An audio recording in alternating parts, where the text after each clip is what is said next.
Hi, we've returned to 2 Samuel 12 today and complete the unit we've been looking at from chapter 11 to 12 with the closing frame, as you can see on the right side of the screen, the return to the battle of the Ammonites in Rabbah. And at one level, we might think, what are all these verses here for? Why do we need to know about this battle and the details of the spoils David got? And what does any of that have to do with David and Bathsheba and Uriah and Joab and the newly born Solomon? Well, I'd like to suggest it has everything to do with it when we read carefully, as we'll see in just a few minutes. The verses 30 and 31 that we'll see are anticipating what we're going to hear in Solomon's time, exacerbated many levels, as we'll see. And what we see also in this section is remembering the glory days of David and seeing that this is the last time he will gather spoil and gather the people together for war, because after this his house will come apart and he will have to defend his reign from his son Absalom. And so at this point, we're seeing that we can see on the left side of the screen, Solomon was just born, and although he's not mentioned here, he is very present in the story, as we're going to see.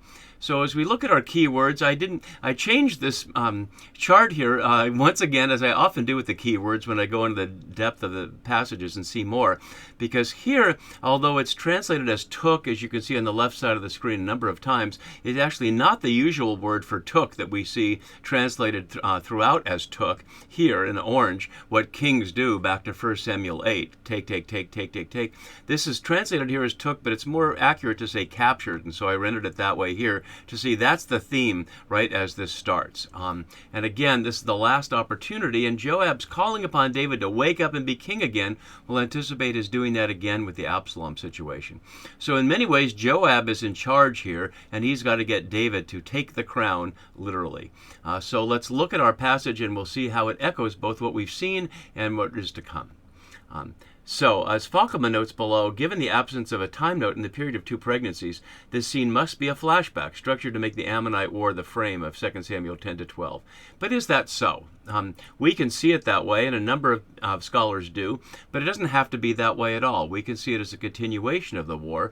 The issue is that Joab seems to have been there for 2 years, and that's what leads people like Falkman to suggest that. But as he continues down below, the position of the final victory in 12:26 to 31 means that the reports of war form the framework in which 11:2 to 12:25 is enacted. The cruelty, the atrocities, and killing again and again, the main features of the theater of war, have here found their way inside and taken over David's court.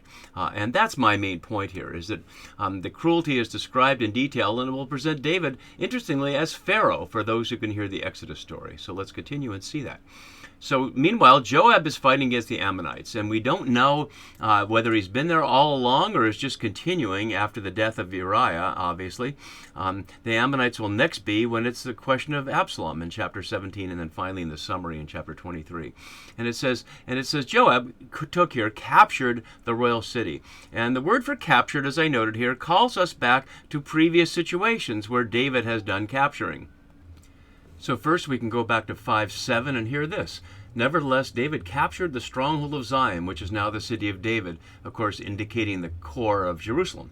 And then a little later in the summary of his battles in chapters 8 to 10 that we looked at earlier, we hear David captured from him 1,700 horsemen and 20,000 foot soldiers. David hamstrung all the chariot horses, but left enough for 100 chariots. So using this specific word is recalling David's previous capturing, as we've seen. And here it's described as the royal city, Hamelekah here, only here in the Masoretic text, and is feminine. Hence, as fuel and gun suggest, the queenly city, which is interesting in relation to the water city and the crown that we'll see down here, pretty much unanswerable. But Rabbah seems to be the royal city, and it says here Joab has already captured it, and yet now he's calling David to do that. It must be now that since he's fought against Rabbah and have taken the water city, that the water city must be the royal city here, and it's Rabbah that David is going to capture. So the unnamed water city seems to be the one that is the royal city that Joab has captured here. So Joab sent messengers, the last of the many sendings in 2 Samuel 11 to 12, perhaps meant to echo, as we heard, 11:5, the first sending to Joab of the message about Uriah. And said, I have fought against Rabbah, moreover, I have taken the water city, again, only here. Now then, And the now then here is calling David back to battle in exactly the same way he will in the Absalom situation. Whether it's for the purpose he says here to give David glory, have his name on it, or to show the people that he's back in battle. And the reason they wanted to have a king wasn't so he could take his neighbors' wives and have more children, it's so he could lead them in battle. And so that's what he's got to show he could do here, even though it's only symbolic since Joab's done all the work and is basically handing the victory to David. So then the command is interesting. Gather the rest of the people together. Which rest of the people? And we see that in verse 28 and 29. He said all the people. And in the summary at the end, we can't quite see it in verse 31. I can scroll down so you can see it now. All the people returned to Jerusalem. So which people is that supposed to be? Plainly, David isn't gathering everybody who's among the Israelites and Judahites and bringing them up to Rabbah here. So it's not clear who that is. Does it mean all the other soldiers? But the word is people, not just the word for soldiers. So it's not clear exactly who Joab is calling David to gather. But the word for encamp against a city, echoing 11:11 as we saw, Vahagah, and its only time earlier in 2 Samuel, has an interesting echo to Genesis 33:18, which in my Genesis series I noted was Jacob settling in front of the city of Shechem as if it was for war and ends up being for war, although at the time it looked innocent. But just to highlight the connection, one of the many connections between the Jacob and David stories. So Joab tells him to encamp against the city and capture it, or I myself will capture it, and it will be called by my name. Plainly, Joab doesn't care about being called by his name. His job is simply to raise up David, as we see. As my note below suggests, and I don't need to read the whole thing, that it's vainglorious on David's part to want the city to be called by name, but it's Joab's idea here. It's not that David is insisting on it, and vainglorious is the least of our concerns about David. He's the king. All kings are about glorifying themselves on behalf of the nation, and usually that's seen as the same. To the extent the king is glorified, the nation is glorified.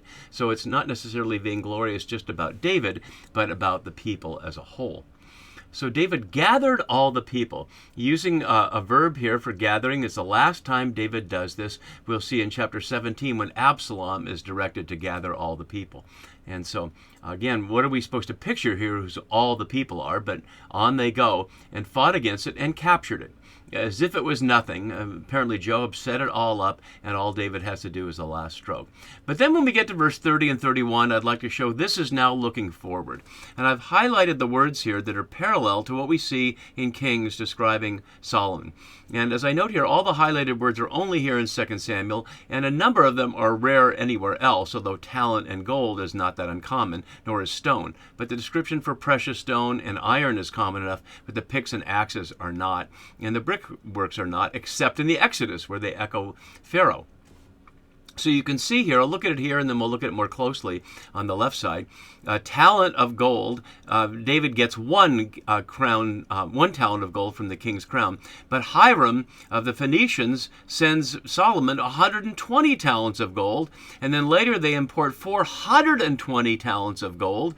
And after the Queen of Sheba comes with another 120 talents of gold, we find out in 1 Kings 10 to 14, the weight of gold that came to Solomon in 1 year was 666 talents of gold. You can make whatever you want out of the 666, but certainly the authors of 1 Kings didn't know apocalyptic theories about Caesar and the devil and all that business. But given that 1 talent of gold is understood to weigh 130 pounds, you can do the math and multiply 130 times 666 and see what a weighty pile that would be for Solomon. So all the talents of gold get multiplied, and then also in the crown that David gets is 1 precious stone, and yet the buildings were made of costly stones, and the Queen of Sheba comes with more precious stones, and then she gives the king even more precious stones, although the numbers are not given there. So what is single here, a single talent of gold and a single precious stone, multiplies like crazy in the days of Solomon. And similarly, as we see this odd description of all the tools, and we wonder why is that all there, we see the opposite described here. All these buildings were made of costly stones, cut according to measure, sawed with saws back and front, and yet no iron tools because they were all finished at the quarry. So the saws echo in there, but all the iron tools were not part of it, as if somehow being worked on with iron would be disruptive. The point being that there's no sound of hammer or axe, and so that's what's echoing negatively here. So let's look at some of the details. The New RSV has crown of Milcom, and I simply translated it as king's crown for a couple of reasons, and many scholars agree. First of all, who's Milcom? We have no idea who that is. And from his head, that makes no sense in context because there's nobody named Milcom we know. And really, Malcolm means of the king. So really, there's no reason to make this a proper noun. It's simply the king's crown, matching what we just saw above of the royal city. So here it's take, lakak, the word for what kings do. The word for crown here, interestingly, is only here in the Deuteromistic history. And it's interesting if you look at art or sculpture and see how often we see David crowned at Hebron in the description back in the early part of 2 Samuel. In fact, there was no crown there. This is the only crown. It's as if the whole idea of having a crown for a king is something they got from the Ammonites. No need for David to have a crown. As my note has here, the word is 23 times in the Masoretic text and often translated as garland, but it's only here in the Deuteromistic history.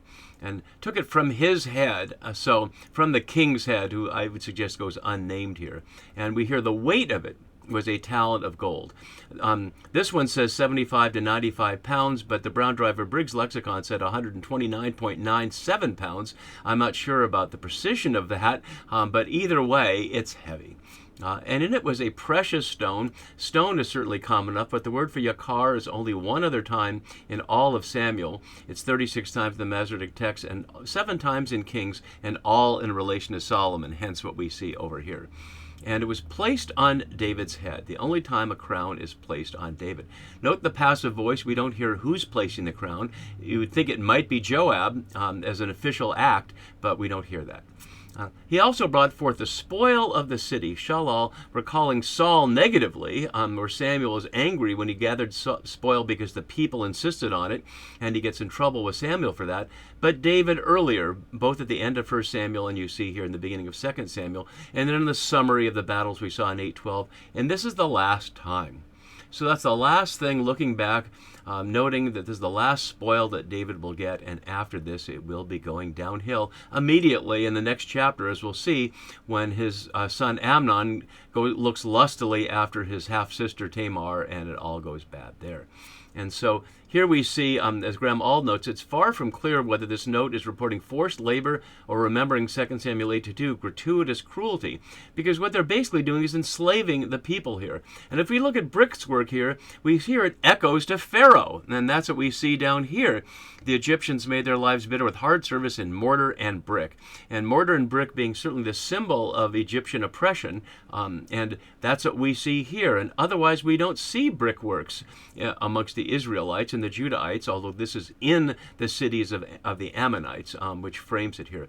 Note there's a little chiasm here in 29 to 31 with all the people at the beginning and all the people at the end, and Rabbah and the cities of the Ammonites and the material gain, and then the human gain with the summary, he brought forth the spoil of the city. And it says that just a little summary, but you have to imagine what it was like. He did this to all the cities of the Ammonites. We don't know how many cities the Ammonites have. As I noted at the beginning of chapter 11, Rabbah, the ancient Rabbah, is now Ammon, Jordan, and yet we don't know what other cities of the Ammonites who disappeared before the time of the Romans, so we don't know any more about them. And so it concludes with David and all the people returned to Jerusalem, as we saw back in chapter 11, verse 1, when he remained in Jerusalem or settled in Jerusalem when he was supposed to be going. And that's the end of our unit here, and we'll see, as we anticipated, that from now rape and murder and betrayal follow David until the end of his life, and we'll see that sad, tragic decline starting next time. See you then.